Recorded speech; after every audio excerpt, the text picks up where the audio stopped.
Hello, all. Today we will be uncovering Spiritual Awakening for Beginners. Spiritual Awakening for Beginners, a soulful and slightly sassy survival guide by Diane, your soulful strategist, cosmic comedian, and guide to the divine detour. What even is a spiritual awakening? Let's start here. A spiritual awakening is not just for monks, mystics, or people who wear linen and say namaste before coffee. It's that moment when life taps you on the shoulder and whispers, hey, there's more to this than bills and binge watching.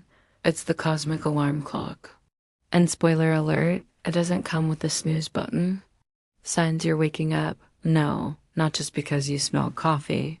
You start questioning everything, like why your cat stares at walls and why you suddenly allergic to drama. You feel drawn to nature, silence, or weirdly specific YouTube videos about chakras. You cry during commercials, or while folding laundry, or while watching squirrels. It's normal. You're softening. You begin to sense that your soul has been trying to text you for years, and you finally turned off airplane mode. The beginner's toolkit, no crystals required. Unless you want them, curiosity, ask questions, even weird ones. Especially weird ones. Compassion for yourself, your past, your messy moments, and your neighbor who still thinks spiritual awakening is a cult. Humor. If you can't laugh at your ego, it'll keep running the show. Stillness, meditation, journaling, or just staring at the ceiling with intention. Common pitfalls and how to lovingly sidestep them, trying to do it right. There's no spiritual GPA. You're not failing if you still yell at traffic. Comparing your journey, your awakening might look like a slow simmer, not a fireworks show. That's divine timing, baby.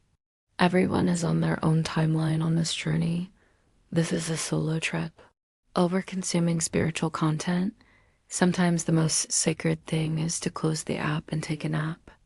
I don't want to pretend that it's all rainbows and butterflies. You'll have to go through several what is referred to as the dark night of the soul. The dark night of the soul.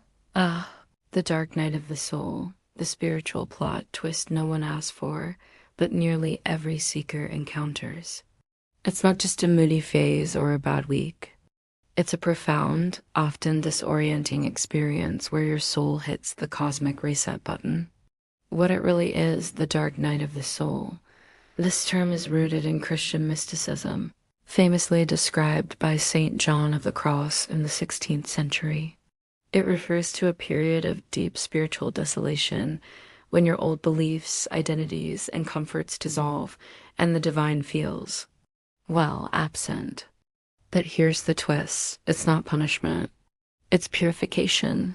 How it feels. Spoiler. Not like a spa day. You feel lost, disconnected, and spiritually meh. Things that once lit you up now feel hollow.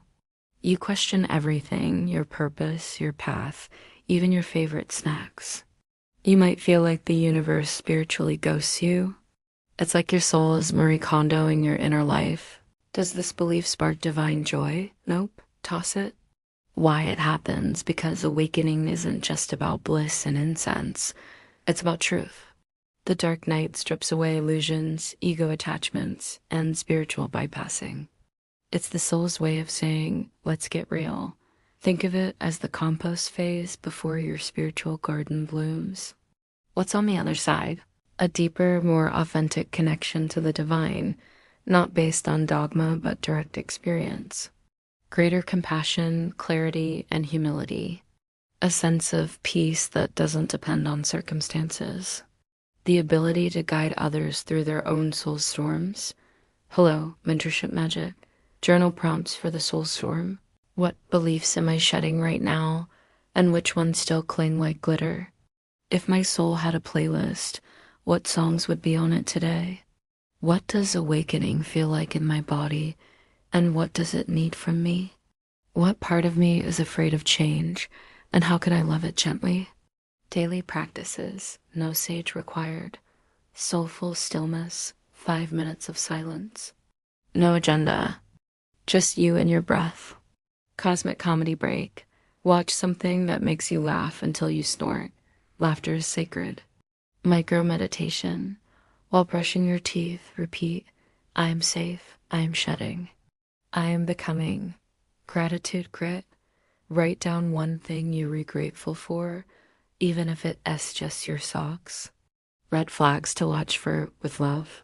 Spiritual perfectionism. You're allowed to be messy.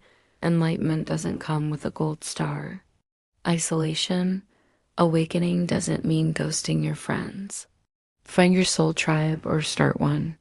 Overconsumption. If you're binge watching gurus and still feel lost, pause. Your inner wisdom is louder than any algorithm. Affirmations for the journey. I trust the unraveling. My soul knows the way even when my GPS is glitching. I am not broken. I am breaking open. This discomfort is sacred. I am becoming more me. Need more help? Check out the pros, healers, readers, and spiritualists. Thanks for watching. DPC.